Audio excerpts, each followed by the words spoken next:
तो hello my dear friends, स्वागत है आप सभी का अपने जीएस स्टडी हब में। मैं आज के इस वीडियो में सामाजिक विज्ञान आज 10th यानी मैट्रिक बोर्ड परीक्षा के लिए मैं थोड़ा ब्रश का साइज बड़ा कर देता हूँ, ठीक है ना दोस्तों।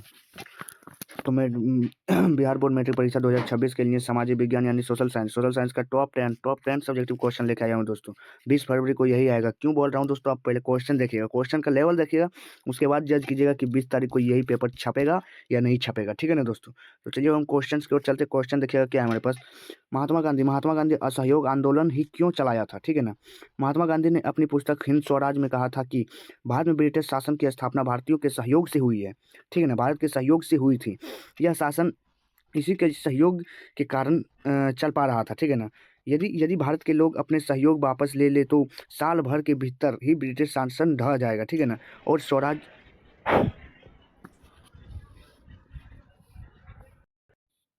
और उन्होंने क्या कहा कि स्वराज की स्थापना हो जाएगी, ठीक है ना। इसलिए महात्मा गांधी ने असहयोग आंदोलन चलाया। फिर से समझिएगा, महात्मा गांधी ने अपनी पुस्तक हिंद स्वराज में ये कहा था कि भारत में जो ब्रिटिश शासन की स्थापना हुई है ना, भारतीयों के सहयोग से ही हुई है। और यह शासन इसी के सहयोग के कारण से चल पा रहा है। यदि भारत के लोग अपना सहयोग वापस ले ले तो साल भर के भीतर ब्रिटिश शासन ढह जाएगा और स्वराज की स्थापना हो जाएगी। इसलिए महात्मा गांधी ने असहयोग आंदोलन चलाया था, ठीक है ना दोस्तों।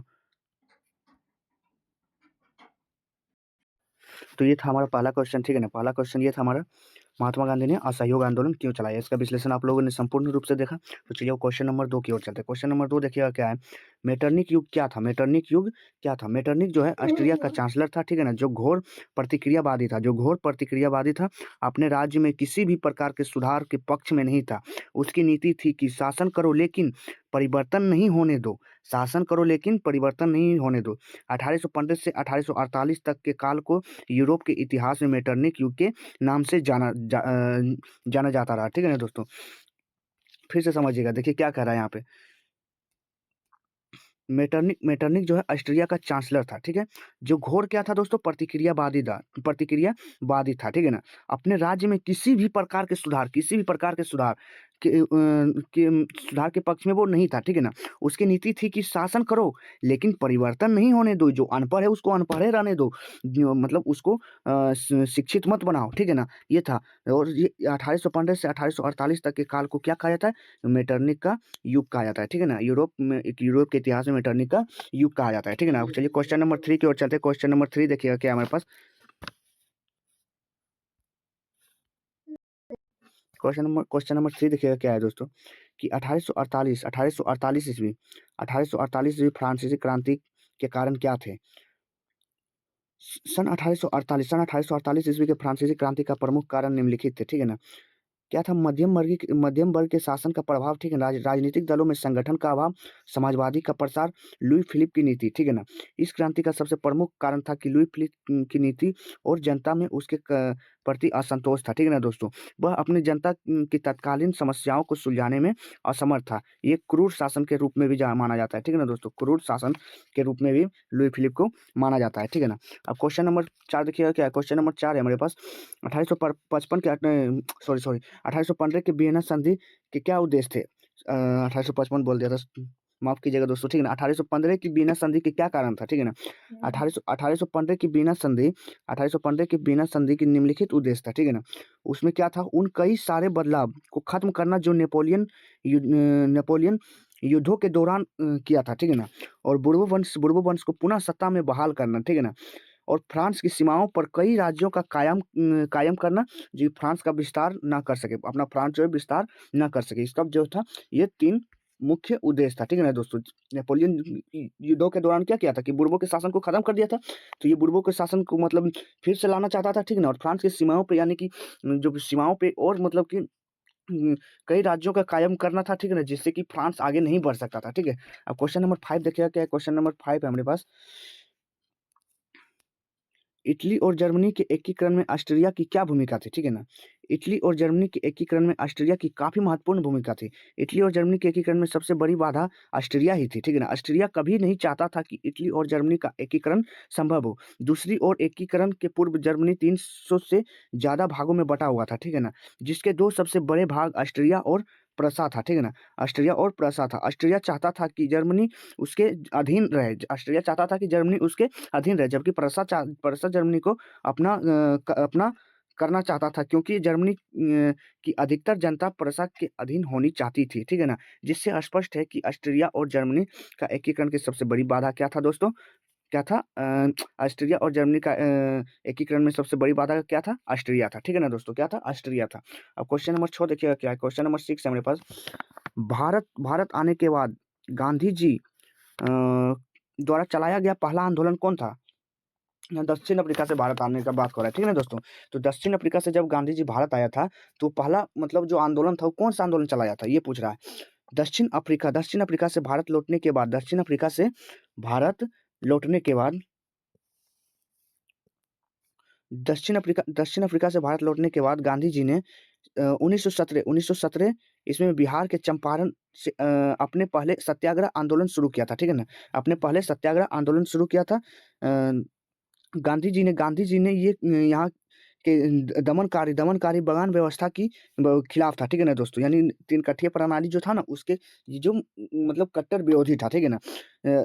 किसानों को संघर्ष के लिए प्रेरित किया, और यह यहाँ के किसान नील की खेती का विरोध कर रहे थे, ठीक है ना दोस्तों। ये नील की खेती का जो किसानों ने विरोध कर रहा था, इसी में जो है गांधी जी ने चढ़ बढ़ के मतलब हिस्सा लिया, ठीक है ना दोस्तों। ऐसे समझिए, हिस्सा लिया, और जो हिस्सा लिया, और इसी के कारण जो तीन कठिया प्रणाली को समाप्त किया गया, तीन कठिया प्रणाली को समाप्त किया गया, ठीक है ना दोस्तों। तीन कठिया प्रणाली जिसमें कि नील की खेती करता था, और नील की खेती करने से दोस्तों खेत बंजर बन जाती है, ठीक है ना।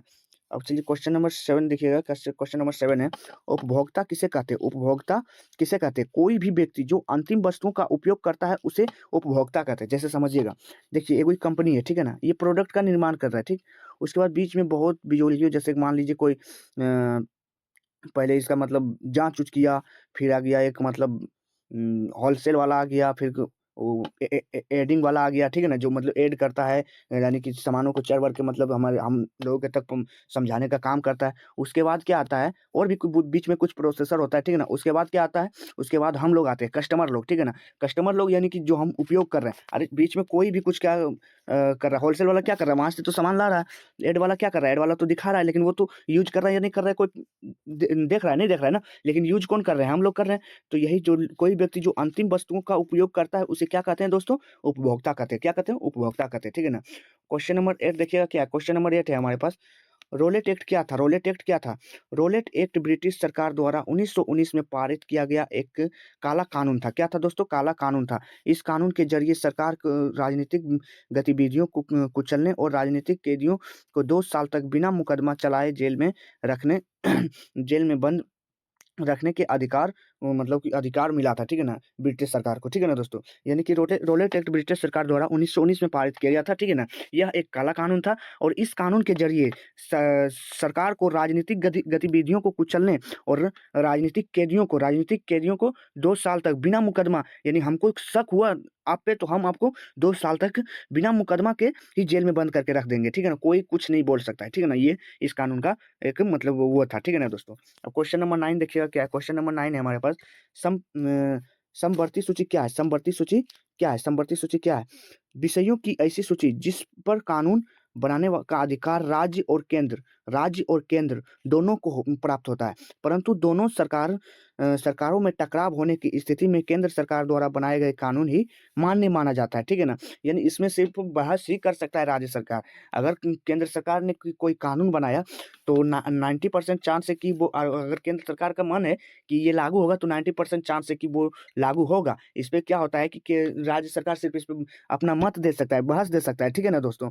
ये क्यों? क्योंकि चलिए मान लीजिए कि लड़कों को जो हम केंद्र सरकार है, ठीक है ना, हम लड़कों को शिक्षा प्रदान कर रहे हैं, ठीक है ना। अब राज्य सरकार को लग रहा है कि ये नहीं, ये गलत है, ये गलत हो रहा है, लड़का को शिक्षा प्रदान नहीं करना चाहिए। तो अब वो तो चाह रहा है कि होगा, और ये चाह रहा है कि नहीं होगा। वो चाह रहा है कि होगा, ये चाह रहा है कि नहीं होगा। तो क्या होगा, दोनों में लड़ाई हो जाएगा, ठीक है ना, दोनों में लड़ाई हो जाएगा। तो इसीलिए यहाँ पे ये लाइन को मेंशन किया गया दोस्तों। इसीलिए हमारे भारतीय संविधान में जो है ये लाइन को मेंशन किया गया, कि ये लाइन को मेंशन किया गया, देखिएगा, कि परंतु दोनों सरकारों के टकराव की स्थिति में केंद्र सरकार द्वारा बनाए गए कानून ही मान्य होता है। इसमें कुल 47 विषय शामिल, यानी कि इसमें इसलिए ये लाइन मेंशन किया गया कि केंद्र सरकार द्वारा ही कानून जो बनाया गया है वो मान्य होगा अगर ज़्यादा टकराव की स्थिति आ जाएगा, ठीक है ना दोस्तों। और मैं ऐसी सूची यानी विषयों की ऐसी सूची जहाँ पे कानून कौन बना सकता है, राज्य सरकार और केंद्र सरकार दोनों मिल के कानून बना सकता है, ठीक है ना, दोनों मिल के कानून बना सकता है। इसमें कितने विषय शामिल है, 47 विषय शामिल है। कितने विषय, 47 विषय, ठीक है ना दोस्तों। चलिए क्वेश्चन नंबर 10 देखिए। क्वेश्चन नंबर 10 क्या है, हरित क्रांति से आप क्या समझते हैं? हरित क्रांति से आप क्या समझते हैं? सन 1960 के दशक में पंजाब, हरियाणा और पश्चिम उत्तर प्रदेश में कृषि क्षेत्र में एक क्रांति हुई जिसे हरित क्रांति के नाम से जाना गया। इसमें उत्तम बीज एवं खाद का प्रयोग किया गया था। इसमें सर्वाधिक उपज गेहूं की हुई थी। इस क्रांति के जनक डॉक्टर एम.एस. स्वामीनाथन को माना जाता है, ठीक है ना दोस्तों। तो ये था दोस्तों हमारा जो 10 क्वेश्चन का जो सेशन था, ये था हमारा। इसी के साथ जो हमारा टॉप 10 क्वेश्चन था। और आप बताइए, अब क्वेश्चन तो आप लोग देख लिए, अब बताइए क्वेश्चन का लेवल कैसा था? सब पीवाईक्यू था ना? लेवल कैसा था? सब पीवाईक्यू था ना? सब लड़ने वाला क्वेश्चन था ना? सब लड़ने वाला क्वेश्चन था ना? अब बताओ, इसको अगर नहीं रट के गए तो क्या होगा आप लोगों का? अरे रट लो भाई। अगर आप लोगों को अभी भी विश्वास नहीं होता ना, ये छोटा सा जो चैनल है ना, वादा कर रहा है दोस्तों। आप एग्जाम हॉल से आइएगा, ठीक है ना, एग्जाम हॉल से आइएगा और आप मिलाइएगा क्वेश्चन, ठीक है ना। भले ही मेरा चैनल छोटा है दोस्तों, लेकिन जुबान जो है ना, जुबान छोटा नहीं है, ठीक है ना दोस्तों। वादा बड़ा-बड़ा करते हैं और क्वेश्चन पे पूरा रिसर्च करके क्वेश्चन लाते हैं, ठीक है ना, कि कौन-सा क्वेश्चन इस बार लड़ सकता है। तो चलिए इसी के साथ अब हम आप लोगों से विदा चाहते हैं, ठीक है ना। चलिए मिलते हैं नेक्स्ट वीडियो में दोस्तों। जय हिंद दोस्तों। अगर वीडियो आप लोगों को थोड़ा-सा भी मज़ा आया हो, ठीक है ना, तो एक लाइक कर दीजिए, ठीक है ना, लाइक कर दीजिए और एक प्यारा-सा सब्सक्राइब कर दीजिए, जिससे कि थोड़ा अंदर से मोटिवेशन मिलता है, ठीक है ना दोस्तों। हम लोग को मतलब वीडियो बनाने का मन करता है और आप लोग सब्सक्राइब नहीं करते हो ना, तो वीडियो बनाने का मन नहीं करता यार, सही बोलते हैं। तो चलिए मिलते हैं हम नेक्स्ट वीडियो में, ठीक है ना।